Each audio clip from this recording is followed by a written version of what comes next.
আসসালামু আলাইকুম বন্ধুরা, আশা করছি সবাই ভালো আছেন আর আমরাও আল্লাহর অসীম রহমতে খুব ভালো আছি। তো আজ আমি আমাদের গ্রাম্য অঞ্চলে যেভাবে আমি রান্নাটা করি গরুর মাংস দিয়ে আলু রান্নার রেসিপি, তো চলো শুরু করা যায়। আশা করছি আপনাদের ভালো লাগবে। তো ভিডিওটা লাইক দিয়ে কন্টিনিউ করার চেষ্টা করবেন বন্ধুরা, একটাই রিকোয়েস্ট। তো এখানে আমি 1 কেজির একটু বেশি হাড়ের মাংস নিয়েছি, গরুর মাংস। তো এখানে আমি একটু তাড়াতাড়ি ঝটপট বানানোর জন্য আমি এখানে প্রেসার কুকারে সিদ্ধ করছি। চুলাতে দিয়ে মানে গ্যাসেতে দিয়ে রান্নাটা করলে অনেক সময় লাগবে, তো সেই জন্য আমি প্রেসার কুকারে সিদ্ধ করে নেব। তো এখানে আমি পরিমাণ অনুযায়ী লবণ, তেজপাতা দিয়ে দিলাম 3টা, আর লঙ্কা গুঁড়া, আর এখানে এলাচ, দালচিনি, লবঙ্গ পরিমাণ অনুযায়ী গরম মশলা দিয়ে দিলাম। দেওয়ার পরে মাংসটাকে হাত দিয়ে ভালোভাবে মাখিয়ে নিয়েছি। নেওয়ার পরে অল্প কিছুটা পরিমাণ পানি দিয়ে আমি এটা প্রেসার কুকারে ভালোভাবে সিদ্ধ করে নেব। তো এই ক্যামেরা অফ করে সিদ্ধ করে নিয়েছি বন্ধুরা। তো এখানে আমি চুলাতে দিয়ে দিলাম, দেওয়ার পরে আমি সিদ্ধ করে নিয়েছি। তো আমার এখানে সিদ্ধ করা হয়ে গিয়েছে। এবার আমি আপনাদের দেখাচ্ছি একদম পুরো, মানে খুব একটা বেশি সিদ্ধ করিনি। তো এখানে আমি আলু ভেজে নিয়েছি বন্ধুরা, আর এখানে পেঁয়াজ আছে 4টে বড় সাইজে পেঁয়াজ কুচিয়ে রেখেছি, আর এখানে মশলা হচ্ছে টমেটো পেস্ট আছে এখানে, আর এখানে লবণ আছে, এটা লঙ্কা গুঁড়া, ঝাল লঙ্কা গুঁড়ো, এখানে কাশ্মীরি লঙ্কা আছে, আর এখানে হলুদ গুঁড়া আছে। তো আমি এখানে আদা বাটা, রসুন বাটা, আর এখানে জিরা আর গোলমরিচ আর ধনিয়া একসাথে বেটে রেখে সেই মশলা বাটাটা আছে। এবারে কড়াইতে চলে যাই রান্নাতে। কড়াই একটা বসিয়ে দিলাম, যে পেঁয়াজ কেটে রেখেছিলাম 4টে বড় সাইজে, সেই পেঁয়াজটা আমি পরিমাণ মতো সরিষার তেল দিয়ে আমি এই পেঁয়াজটা তেলের সাথে ভাজা করে নেব। তো বন্ধুরা, আমার ভিডিও যে যেখানতে পারছেন দেখছেন এই রেসিপি, তাদেরকে অসংখ্য অসংখ্য ধন্যবাদ আমার এই পাশে থাকার জন্য বন্ধুরা। তো এখানে পেঁয়াজটা আমার লাল হয়ে গিয়েছে।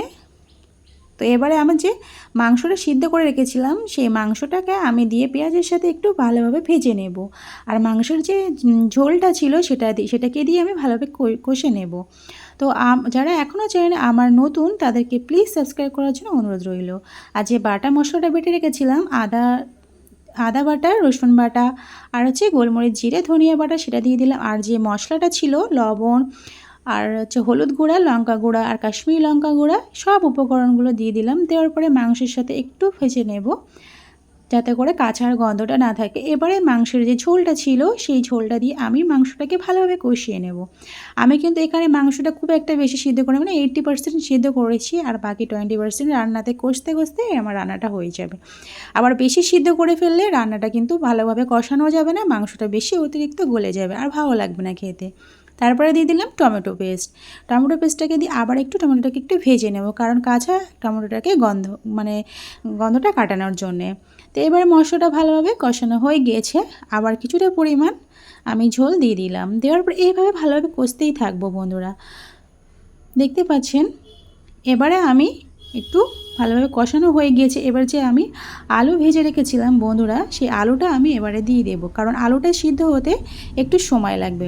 তাতে কারণে গরু মাংসের সাথে মানে কষালে আমার আলুটাও সিদ্ধ হয়ে যাবে, আর গরু মাংসটাও ভালোভাবে সিদ্ধ হয়ে যাবে। তো এখানে একদম পুরো কষানো হয়ে গিয়ে দেখতে পাচ্ছেন তেল ছেড়ে দিয়েছে, তাহলে বুঝতেই পারছেন যে আমার কষানোটা কমপ্লিট হয়ে গিয়েছে।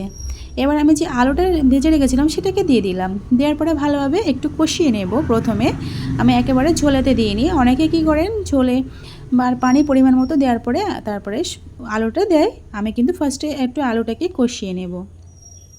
তো এবার যে এক্সট্রা যে ঝোলটা ছিল পুরোটাই ঝোলটা দিয়ে দিলাম, আর কিছুটা পরিমাণ আমি গরম পানি দিয়ে দিলাম।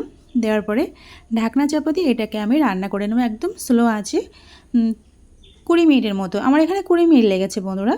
তো এই 20 মিনিট পর ফিরে এলাম বন্ধুরা। এবারে আমি কিন্তু আর কোনো কিছু এখানে গরম মশলা আর গুঁড়ো কোনো অ্যাড করব না, আমাদের গ্রাম্য অঞ্চলে যেভাবে আমরা রান্না করি বন্ধুরা।